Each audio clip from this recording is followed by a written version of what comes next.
Inter Miami is able to get the revenge against the Seattle Sounders when we all know what happened with the Seattle Sounders versus Inter Miami in the Leagues Cup final a couple weeks ago, where the Seattle Sounders absolutely embarrassed Inter Miami to win the Leagues Cup trophy. And then obviously the huge fight after the match where Luis Suarez got suspended for 3 matches in MLS and a couple games for Leagues Cup in the future. So there was a lot of eyes on this game and how Inter Miami were going to respond after being embarrassed. Also, Inter Miami had been on a little bit of a slide when they lost to the Charlotte FC this past weekend 3-0. Now, Charlotte FC is a red hot team, but a lot of people, including myself, want to see how Inter Miami were going to bounce back. Were they going to play well? Was it going to be another lackluster performance? What was going to happen? And especially without spitting La Tortuga Luis Suarez, what was going to happen? Now, in this match, Inter Miami came out as more of a 5-3-2. They had Jordi Alba on the left side, playing more as a wing back, and where he could float around a little bit. Noah Allen, Maxi Falcone, Lujan, and then Ian Frey, and it was the back line. Then they had the midfield of Yannick Bright, Sergio Busquets, and Rodrigo De Paul, with Tadio Yende and Messi playing up top.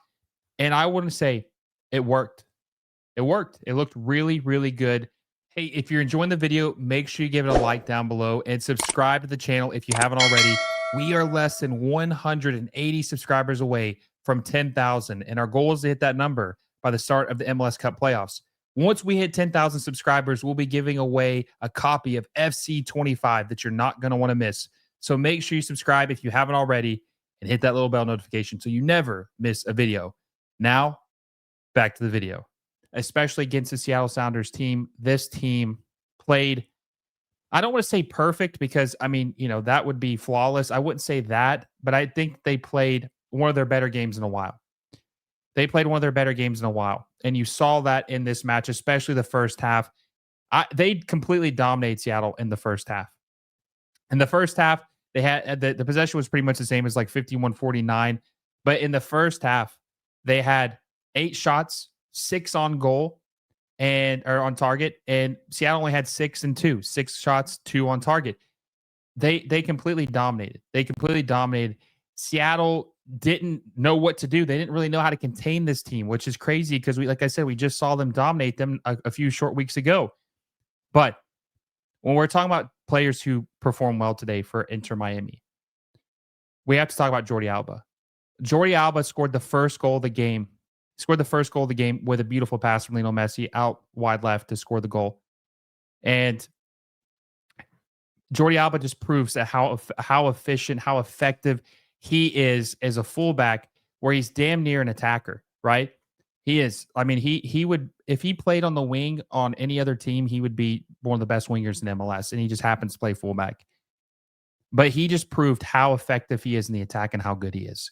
And he scored a goal in the first 12 minutes of this game. He scored a goal. And then at that point, I thought to myself, okay, Miami came to play. Like they're not taking this game lightly. They want to win, and they're out for revenge. And you know what I say? I say this every time. I have to keep saying it because it's true. Miami, when they score, they don't just score 1. They score 2, they score 3, they score 4, they score 5, they score in droves. They never just score 1 goal. And so Alba gets them on the score sheet first. They're up 1-0 over Seattle, and I'm feeling pretty good about it. Well, then in the 41st minute, Jordi Alba crosses it to Messi, and he gets a tap in where I honestly thought he might miss it, but he was able to put it away, and Miami was able to go up 2-0 in the 41st minute. Now, Messi did have this miss earlier in the game where he hit the left post that he probably should have made, but he finds the back of the net nonetheless, and he's able to get them on the score sheet to take the 2-0 lead in the half. Now, I want to talk a little bit about the Seattle Sounders because some of the players in general, like who looked bad. I think that pretty much damn near every player on the pitch looked bad in the first half outside of Georgie and Yeimar. All of them looked bad. Kim Ki-hee, Stefan Fry, Roldan, Vargas didn't do anything. He was a magician the first 60 minutes, just disappearing. Jesus Ferreira was terrible. De Rosario was bad. Paul Rothrock was terrible. A lot of bad play. Nuhu wasn't very good. A lot of bad play in the first in the first half of for the Seattle Sounders. They just looked very lethargic. They did not look like they were trying to win this game. Very lackluster for the Seattle Sounders. So heading into halftime, I felt okay, pretty much across the board. And also, I have to give a shout out to Yannick Bright. Yannick Bright had a good game for Inter Miami, one of his better games in a while. He'd had a couple bad games recently. I'm glad that he's starting to find his form back and he's starting to look good because they're going to need someone like him to step up if they want to do anything in the playoffs. So Yannick Bright, very, very good. Very good. But Seattle showed a lot of problems in the first half, and it made me think that Inter Miami was going to win this game pretty handily. They were going to coast, and they were going to get the revenge. So in the second half comes up, I thought Inter Miami was in complete control. And then in the 50th minute, Kim Ki-hee had his hand stepped on by Noah Allen, and he had to be sidelined for 2 minutes to get it bandaged before he was allowed to go back into the match. And Inter Miami took advantage of that, and Rodrigo De Paul had a beautiful cross to Ian Frey for the header to score and put Inter Miami up 3-0. And at this point, I thought, okay, Inter Miami is going to get their perfect revenge. They're going to flip it. They're going to beat the Sounders 3-0, just like the Sounders beat Miami 3-0 for the Leagues Cup final. And I thought this would be a perfect bounce back for Inter Miami. And that's what looked like it was going to happen. That's what it looked like was going to happen. But then Obed Vargas finally woke up. I would say between the 60th and 69th minute, he had a great run of play there, and he scored in the 69th minute with a pretty nice goal. Seattle made some changes. They brought in Jordan Morris, they brought in Rusnak, they brought in Brunel, they brought in Reagan. They brought in several changes after the first half, and it did make some difference. It does kind of make you wonder what would the score line have been if they had these players playing from the beginning. But it is what it is, and they didn't start these guys, and they struggled, and they did look better in the second half, but they weren't good enough. I was concerned there towards the end for Inter Miami because they looked really fatigued, they looked really gassed, they looked really tired, and I was wondering if they were going to give this game away. Their legs were so heavy towards down the stretch of this game, so heavy. They were giving the ball away. They were in bad positions, giving Seattle chances to get back into this game. They weren't making runs. They spent all their energy the first probably 45 to 55 minutes of this game, and they had nothing left in the tank. They were barely scraping by to get across the line and win this game towards the end. But at the end of the day, a win is a win, and that's all they needed. So, it did look a little scary and dangerous at first, but they were able to hold on. Silvetti, Matteo Silvetti came on, I think, in the 78th, 79th minute for Inter Miami. I thought he looked really good. He looked like a breath of fresh air for this team. He was electric. He made an impact. He looked like he had a good touch. He had decent vision. Now, he didn't play enough to really get the full impact or the full analysis on him of what he could be, but you saw enough in a sample size where you want to see more. And that's important. You saw enough to where you're like, I want to see more of what this kid can do. And I believe that if he plays, Sadio Yende will be irrelevant.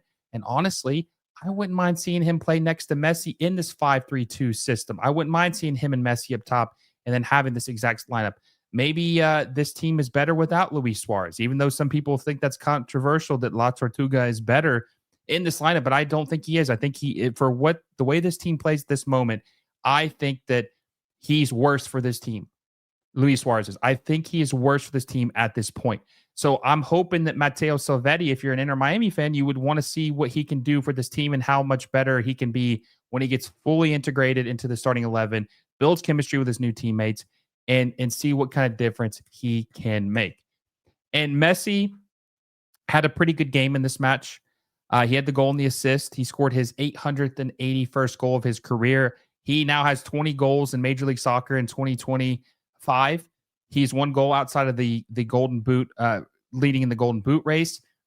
But he had a couple misses and a couple plays that were a little concerning. Seattle's game plan, the game plan of beating Miami is to take Messi out, is to surround him, clamp him down, have 2 or 3 defenders around him to when he gets the ball, you close him out, put pressure on him, force him to, either turn the ball over or whatever, right?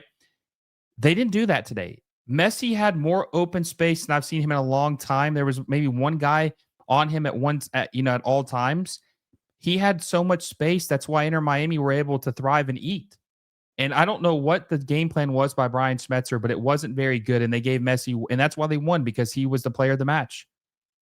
Him and Jordi Alba's close, but Messi probably was the player of the match because he did have a lot of key passes. But I think that when you don't mark him by 2 or 3 guys or close out on him when he has the ball, you're setting yourself up for failure and he's going to eat you alive. That's exactly what happened today. That's exactly what happened today. And Inter Miami were able to get their revenge because of that. And we're going to be able to see, or we're going to see what Inter Miami is going to be able to do in the final stretch of this season because they have 7 or 8 games left. They still have a chance to win the Supporters Shield and finish at the top of the table and repeat for the second time in a row because they won it last year. But there's still a lot of uncertainty.